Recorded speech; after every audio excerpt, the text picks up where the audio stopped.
Est-ce qu'on va vouloir l'épreuve? Comme on ne sait pas comment on va se comporter face à l'épreuve, mais je vous propose une autre solution.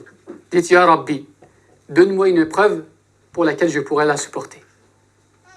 Donc si ensuite Allah nous envoie une épreuve, donc si votre doigt est exaucé, cela veut dire qu'Inch'Allah, vous aurez la force de pouvoir la surmonter.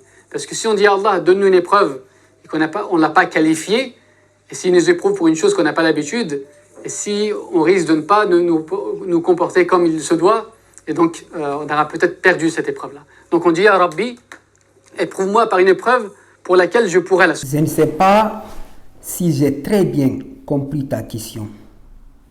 Mais si ta question, c'est est-ce qu'il faut invoquer Dieu pour être éprouvé? Alors frère, écoute-moi bien. On n'invoque jamais Dieu pour être éprouvé.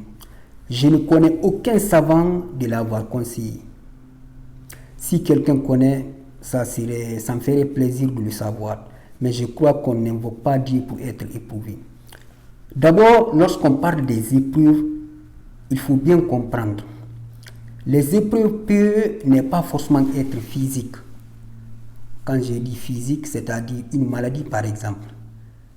Même une maladie peut ne pas forcément être une des épreuves. Ça peut être une miséricorde. Parce qu'imagine-toi, lorsqu'on est malade, est-ce qu'on pense à autre chose? On revient à l'essentiel. Celui qu'on a dit qu'il a du cancer, qu'il va mourir dans les jours qui vont suivre, est-ce qu'il va penser à gagner de l'argent? La réponse est non. Donc pour te dire que les épreuves de la vie, même l'une des pires épreuves de la vie, c'est quoi? C'est lorsque tu es dans l'épreuve de la vie et tu n'es même pas conscient du fait que ce sont des épreuves de la vie. Parce que n'oublie pas, la bonne santé peut aussi être une épreuve de la vie. Je te donne un exemple. Une personne qui est en bonne santé, au lieu de profiter de sa bonne santé pour se rapprocher de Dieu, pour être présent pour son prochain, il est noyé dans les péchés. Il n'est même pas conscient du fait qu'il est dans les épreuves. Imagine-toi que cette personne meurt dans ça.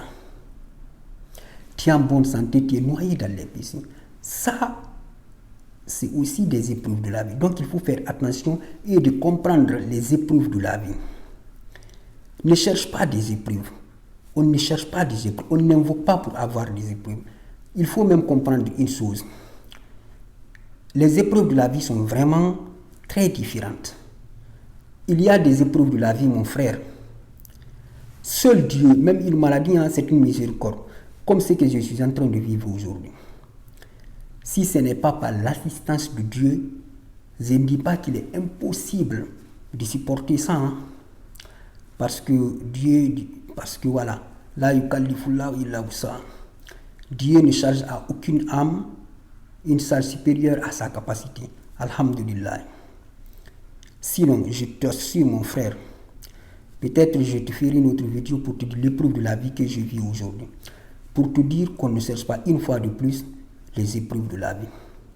Sans l'assistance de Dieu, il y a certaines épreuves, même si une maladie peut être une miséricorde, on ne pourra pas les supporter. Donc c'est pour te dire, il ne faut même pas t'amuser à invoquer pour être éprouvé. Tu es en bonne santé, profite de cette bonne santé parce que le musulman, on a une chance. Tout ce qui se touche le musulman est un bien. Lorsqu'un bien te touche et que tu te montres reconnaissant, c'est un bien pour toi. Et lorsque un malheur ou une maladie, peu importe, te touche, tu t'endures avec patience, c'est aussi un bien pour toi. Alhamdulillah. Les épreuves, cependant, on ne les cherche pas, on n'invoque pas pour les avoir. Que Dieu nous bénisse, que Dieu bénisse l'humanité. Amen.